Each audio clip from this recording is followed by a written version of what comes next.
And I was on the live, like. he was on the live, to be fair. We got him involved. Charlie's teeth done, hasn't he? Not quite. That hair's incredible. Honestly, it's taken straight Newcastle away. have just won 4-0 and you've made the first 20 seconds about me. No one cares. He's back. Newcastle United are back. What a performance that was at St James's Park. Come to you guys straight away. Obviously, you know my thoughts on the live. I've waxed lyrical about Elliot Anderson's coming of age performance in many ways, and that the performance of Anthony Gordon, 2 assists and a goal, was up there with one of the best you'll see at St James's Park. But in many ways, he just does that against all the top teams here, really, doesn't he? There was that great stat doing the rounds, Liam, about Anthony Gordon. What, the pretend top 6 stat? The big 6. No, I think that's a good stat. Go on, then, was it? Well, what I gleaned from what you were saying, Anthony Gordon scored against Man City, Arsenal, Spurs, Chelsea, Man U, all here at St James's Park. So that's good going. He steps up in these big games. So for me, Anthony Gordon, I said this on the live, I'll repeat it as well for you guys who maybe don't watch the lives, is that I think there was a doubt when Newcastle United signed him as where does he fit? How can Anthony Gordon improve the team? Very quickly at the start of the season, everybody on Tyneside realised what a special player that they had. I would say up until he pulled on an England shirt quite recently, I think there was still a national perspective that doubted whether Anthony Gordon was of that level. I don't think there's anybody in English football now is in any doubt that Anthony Gordon is arguably the best winger in English football at present. Apart from Everton fans, maybe. They'll be bitter. Imagine how bitter you'd be about that. They literally only sold them to get involved with the PSR thing, which is another argument altogether, to make sure that they got their accounts correct-ish. Well, me and Jordan did a video earlier in the season saying, well, Everton fans, some of them may have been laughing over the £45 million transfer fee Newcastle paid. Yeah. And now, I think I overheard you saying it before, 45 million looks like an absolute bargain. It does. I mean, how much would an Anthony Gordon, Jordan, cost you? I know it's now. It's not just him playing as a left winger. He can play as a striker, a right winger. He's so versatile. He's priceless in Newcastle. I'll tell you that. How much he's worth? I know it's such a cliche term, by the way. His price tag this season's probably doubled. Yeah, I think he's a 70, 80, 90 million pound winner. Depending on who wants him and how much money you've got. Because I said that in Newcastle World Analysis. I don't believe he's hit his ceiling yet. I still don't believe we're seeing the full He's Anthony only 23. Gordon. I think he's got more to go. You talk about his goals this season. He's got 11 goal involvements. Yeah. 15 assists if you include when he's won penalties as well, which I suppose, 15 assists. Yeah, in all competitions. If you include winning penalties, that's incredible. Which, if you play Fantasy Premier League, it's an assist. So, you look at those goal involvements. It's 26 goal involvements for a 23-year-old winger who, let's be honest, at the start of the season, there were probably a lot of question marks over him, given his, particularly the price tag and his initial impact in Newcastle. He didn't even start here in the 6-1 game against Spurs last season. No, he didn't. It's just that's been the transformation of Anthony Gordon ever since he went away with England under 21s.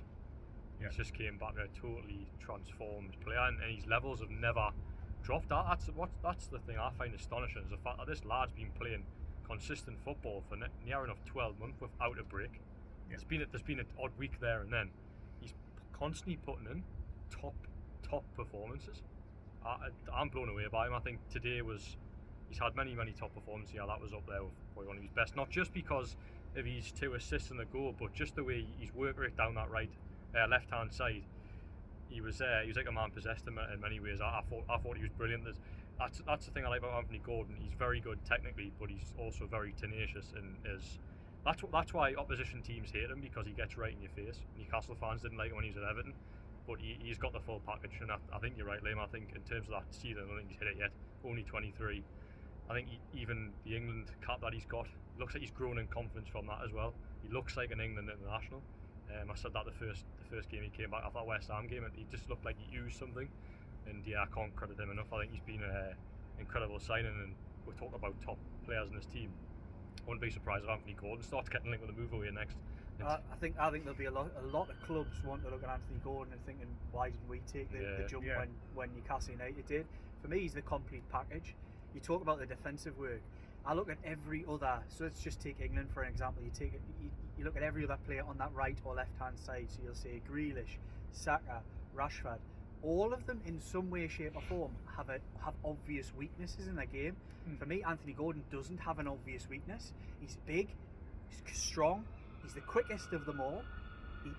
I've never seen an attacking player who scores so many goals and creates goals chase with the tenacity that he does.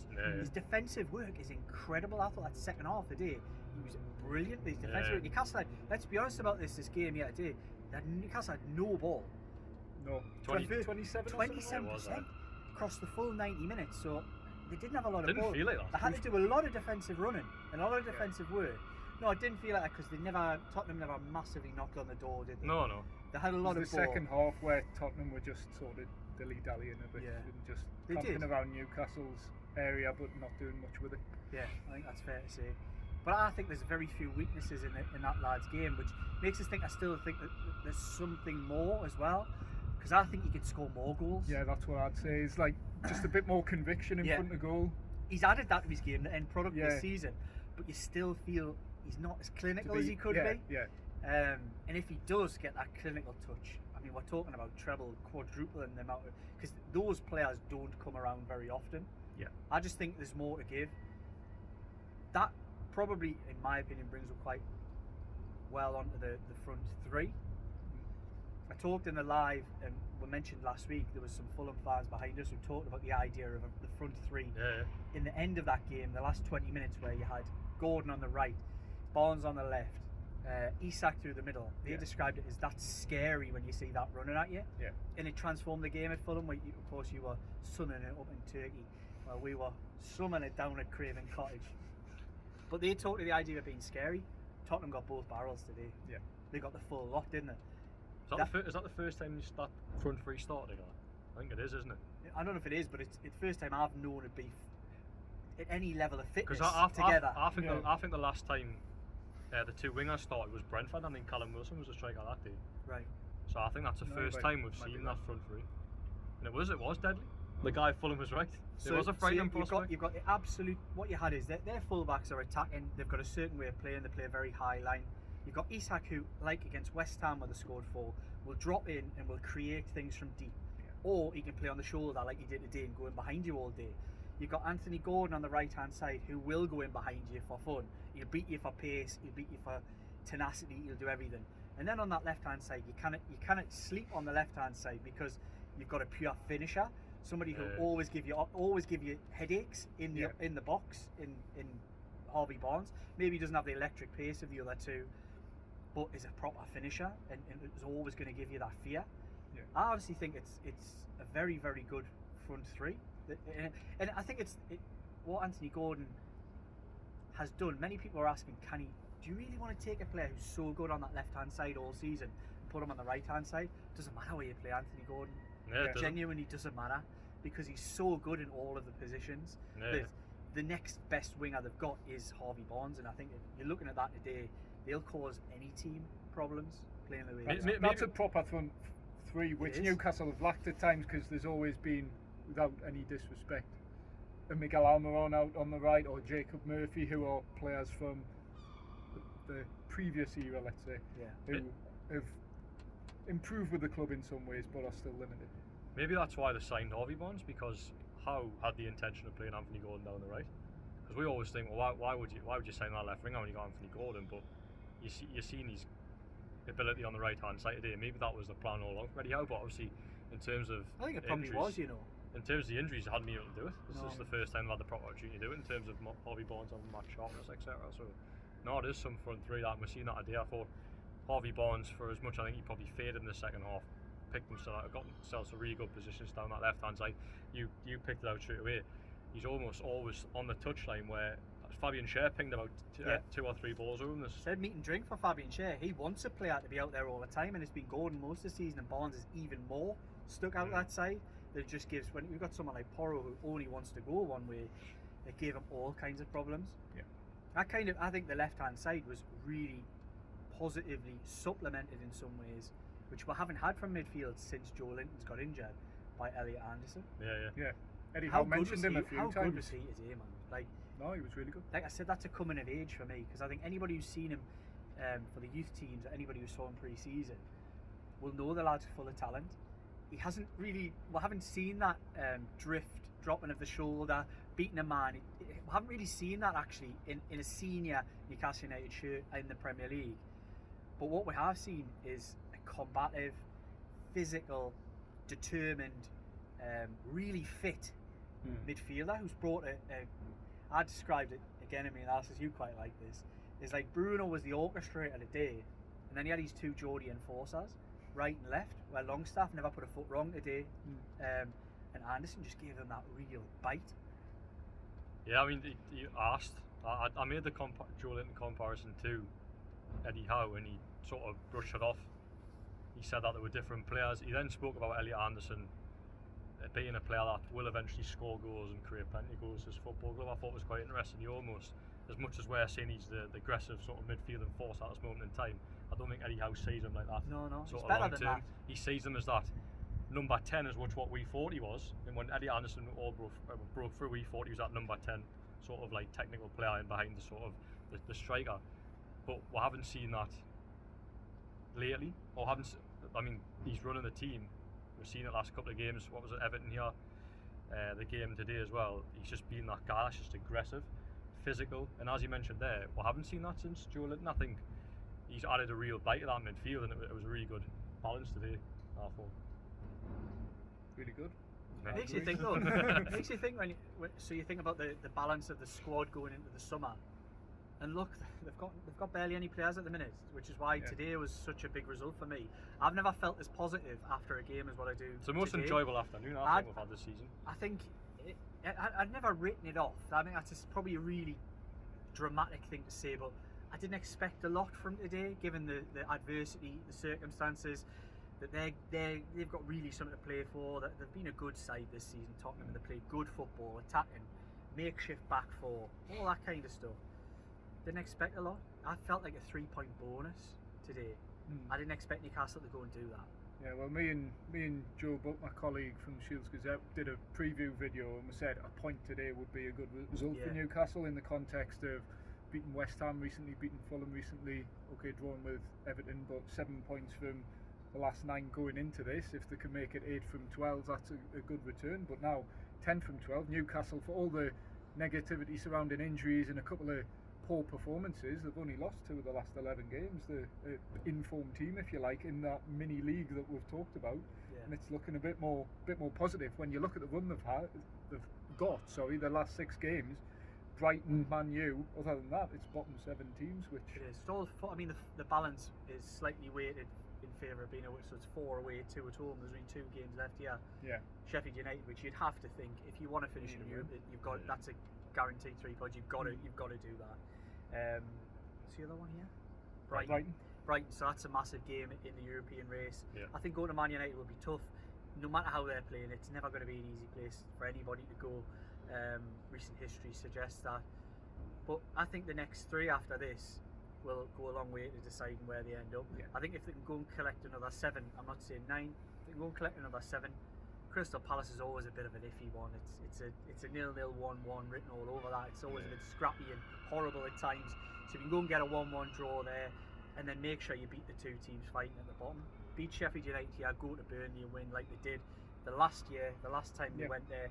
Then I think they'll have 1 foot in European football again next season. Which, when you think of the context of the adversity, that's why I feel so positive. That's why I'm standing here. Because you've gone. Because I've never, since that December defeat to AC Milan, mentally and physically took a lot out of this football club, fan base, team. It might not have felt it at the time, but it did. And that's what I think. I think it really did.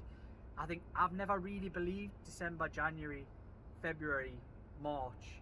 I've never really believed Newcastle would put something together to get in there. I thought the injuries, everything that was against them, I just thought they might fall short. Today has really instilled a little bit of belief in me. Look, I could be wrong. They might drop off a cliff again after this. You don't know. That's the way the season's gone. But today was such a big result against a really good Tottenham team. Let's not beat around the bush. they've come here and probably played with a little sense of Premier League naivety from the manager, who, let's be honest, has done a fantastic job but hasn't operated at this level for very long. It's his first season. He's come here and played a very high line against arguably the quickest front three on average in the Premier League, you would say. Yeah. Naive to a sense, but why would you come here and change something that's worked for you all season?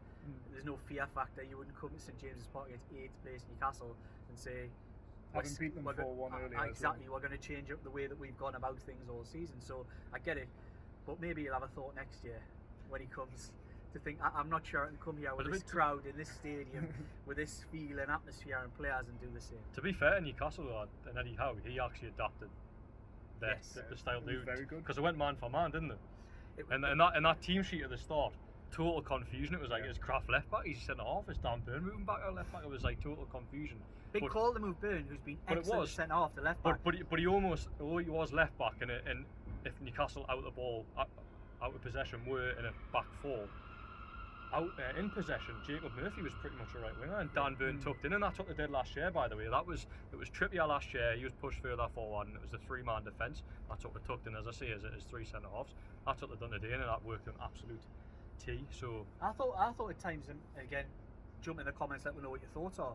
I thought in that first half in particular, I thought Anderson at times went man for man with Porro and followed Porro's runs. So even at times when Newcastle were on the back foot, it looked like a 5 at times where Anderson was covering in for Burn. Murphy was then tucking in on the other side. But like you say, it became a 3 when they had the ball.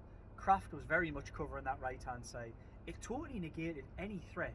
Son, who's one of the best Premier League goal scorers of the last decade, never got a kick. He had a shocker, by the way. Yeah, he did have a poor game. Got dragged off. Never got a kick. The third goal. The right winger, who's been excellent since the signing from Forest, Brennan Johnson, was playing against Dan Burn, who has been roasted against Tottenham in the past, by the way. Yes. And other right wingers this season. Or this season as well. Never got a kick. No. Never even went at him. Never hit the spaces, which were obviously I think there. he ran him once in the first half, and that was over in 10 minutes. Yeah, that was it. Yeah. And then you had Emil Kraft, who was almost playing as like a hybrid right centre back, not really a full centre half. Yeah. Not really a proper right back. The lad on the other side never got a kick either. He had a good game, Kraft, after a shaky Werner. start. Werner was the one who got side. Werner. Come on, I think we've seen it when he put the one high into the Gallagher after about 10 minutes. You thought, that was a big chance actually. He's not changed. He's the same. No, the same player was at Chelsea who kind of finished his dinner. Well, I think Emil Kraft Tell you a player who can finish his dinner, by the way, Alexander Isak. When he goes clean through, you just go, well, that's a goal. It's a goal. He finishes. Despite him missing quite a few good chances today, but God, one-on-one, he's the many better. So please tell us, who was the sniper? Was there a sniper in the crowd at St James's Park? Just look at our Twitter. I think we've all put the photo on any stories. You'll see the photo of Van der Ven. Yes. He looks like he's been poleaxed. Twice, He looks in pain. He does.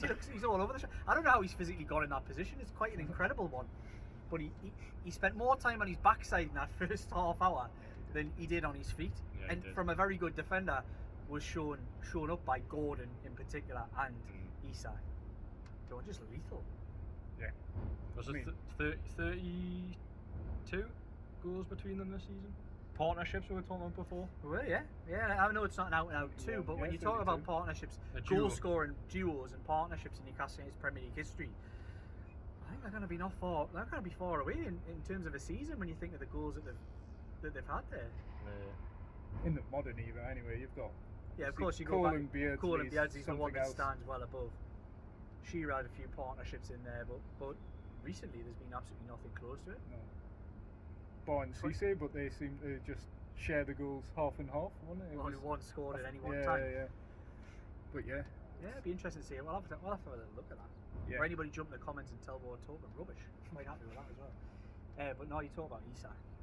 You mentioned it with 21 goals, no player since Alan Shearer.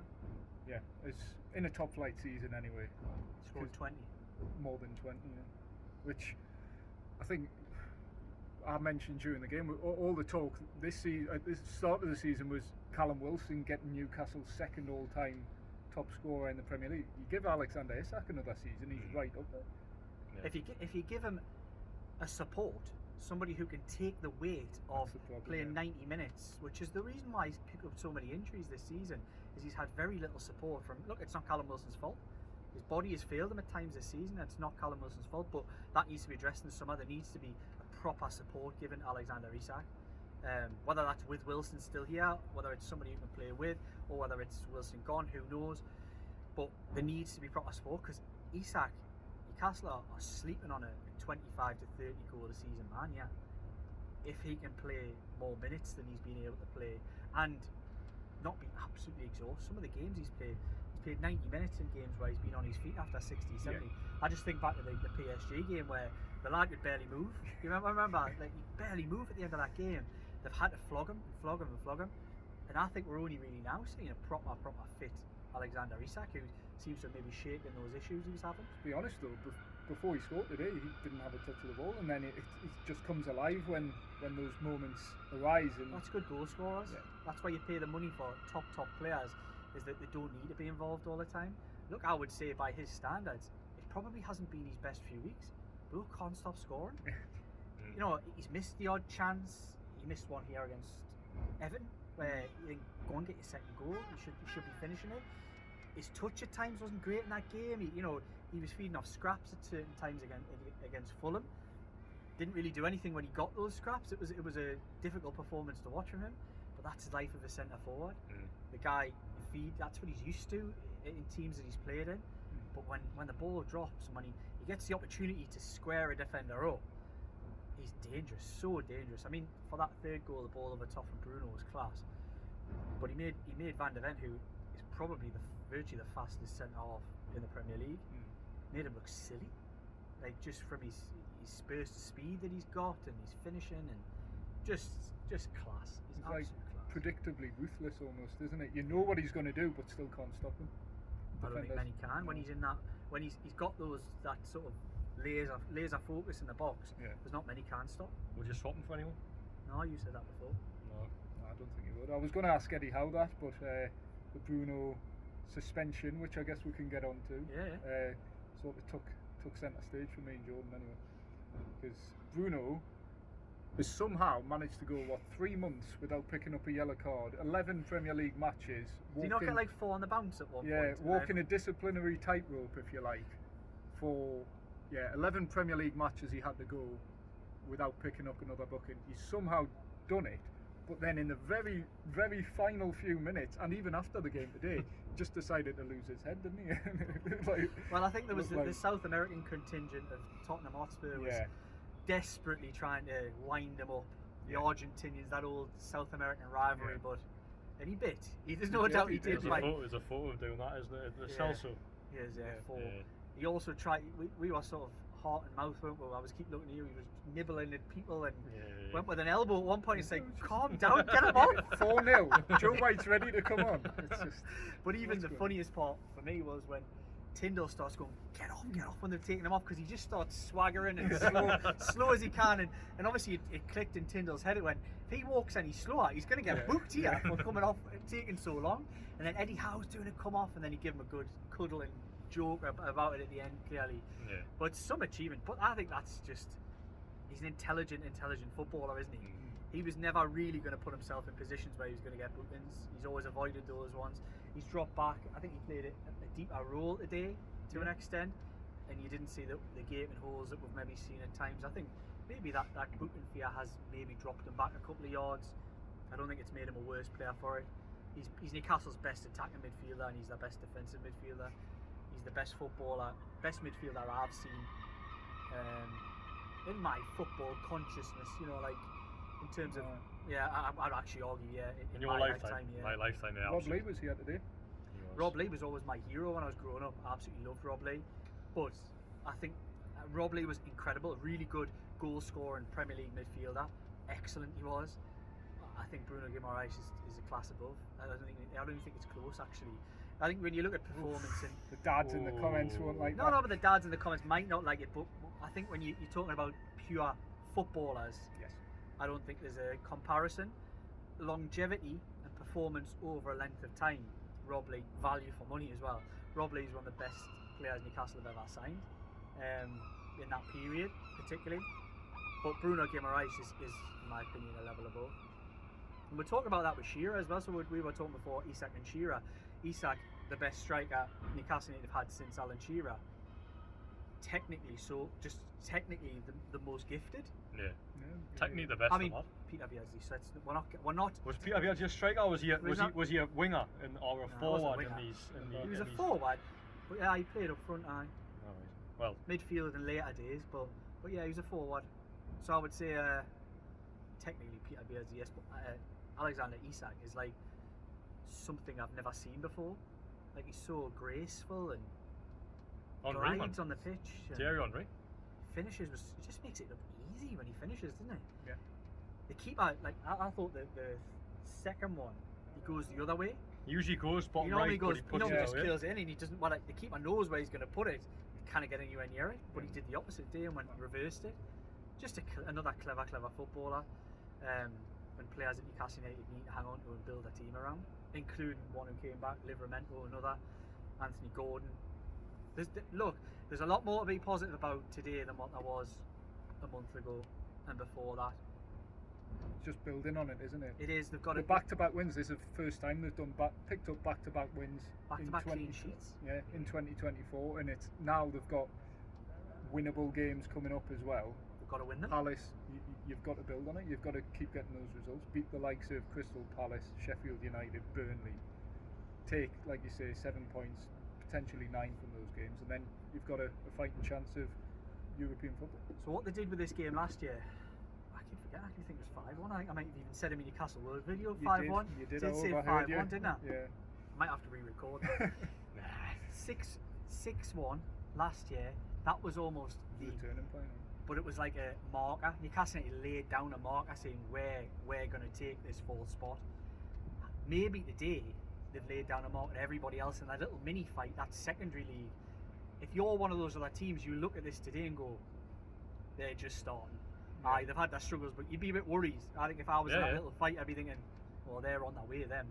So this could be another one of those, but they've got to keep going. Yeah, definitely. 7 points from the next 3, and I think the top 7 places there. Yeah. And something worth maybe doing another video is the European places, just how confusing they are this season.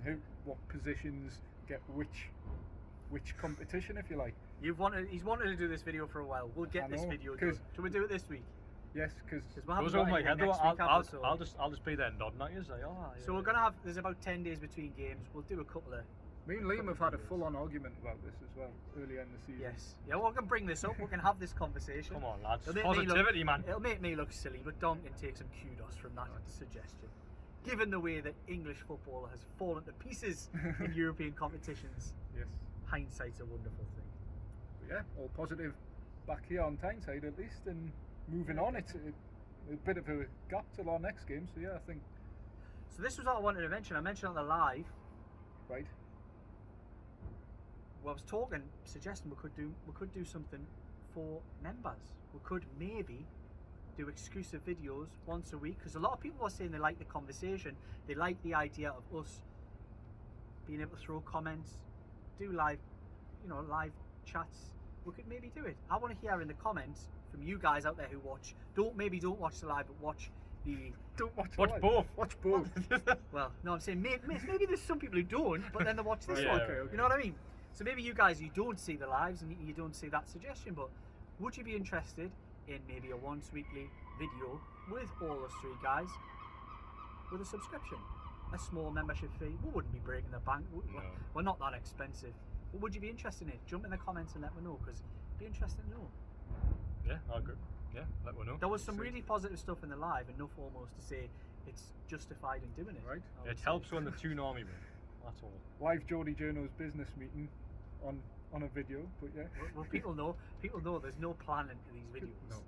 I think if you want planning, you've got to look along St James's Park here to Craig Hope, who's the best in the business, or Keith Downey off Sky, or something like that. If you just want chaos, and come to the Geordie Journos. Although there's some good stuff as well. We'll make some interesting points. These guys come up with plenty good stuff to include my waffle. Half an hour. Do you want to wrap it up there? You want a pint, don't you? He's out. Half an hour video. God, we can't talk. We Always. can't talk. Always. and the sun has come back out. Yeah, it started raining before, and we're getting wet by the sprinklers behind us. The wind swept in at the So start. welcome to a lovely Tyneside pub. Yes. We'll have a pint to toast what was a fantastic afternoon for Newcastle United. By the time you watch this video, we could be anywhere in the league. Might have dropped down, might not have dropped down. Yeah. But I think what Newcastle United did today was lay down a little bit of marker to everyone else around them that they really are in this European fight. There's no doubt about that. Right. If there's nothing else to say, like, comment, share, subscribe, and let me know about that membership thing. If you fancy it, drop it in the comments. Cheers, guys.